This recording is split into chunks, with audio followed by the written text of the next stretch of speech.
Up, we're going to be going over the 2025 Eastern Conference Finals, reigniting one of the NBA's most intense rivalries between the New York Knicks versus the Indiana Pacers.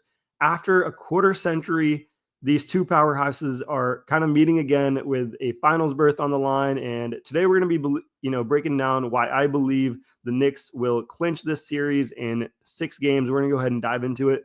Looking at the rivalry history, this isn't just another playoff series for them. It's a chapter in like a storied rivalry for them. Reggie Miller, legendary performances against the Knicks.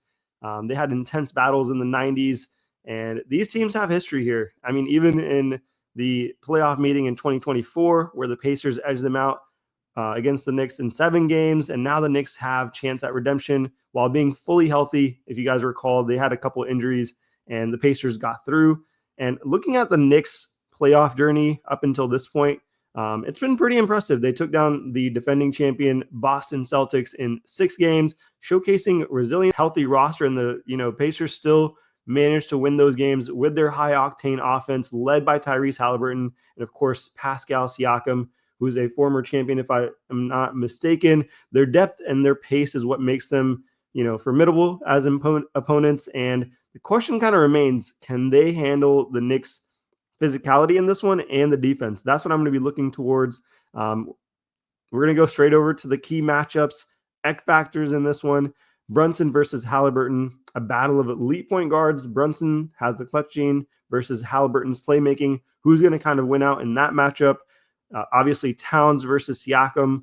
They're both able to stretch the floor, and we're going to have to see them defend at a high level. That could really swing this, swing a couple games for them. And looking at the benches, obviously we have Josh Hart, Miles McBride. They could both make difference in this one. And I guess just tactically, strategically, the Knicks need to have the edge on defense, rebounding, controlling the boards. I believe Tom Thibodeau is a better coach than people have realized. He's been in the coaching game for a long time. His system has emphasized the physical play, playing high minutes, controlling the tempo, and they're really, really good at slowing the pace. And that's where the Pacers want to be, don't want to be disrupted. They have that high pace, fast paced offense, and the Knicks can impose their style, I believe, a lot better. And in the playoffs, it generally slows down anyways. So limiting those transition opportunities, that will dictate this series. And that's exactly why I think, looking at a game by game basis, Knicks defend home court. I think the Pacers can still win an MSG just because of the rivalry. And then Knicks back in Indiana can, bring it back to a 2-1 series. And then I believe the Pacers will tie this up 2-2. But from there, the Knicks will take full control in Game 5 defensively. And Game 6, close it out in Indiana, moving over to the finals. That's just my prediction. I'd love to hear your guys' thoughts on this.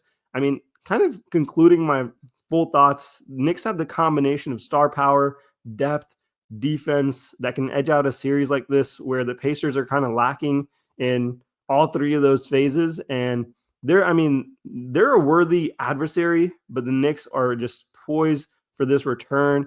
The first time since 1999. I'd love to hear your guys' thoughts on this. If you guys think, do the Knicks take this in 6? Do the Pacers have a chance at upsetting them? Drop your predictions in the comments. Don't forget to like, subscribe, and share this. And peace out.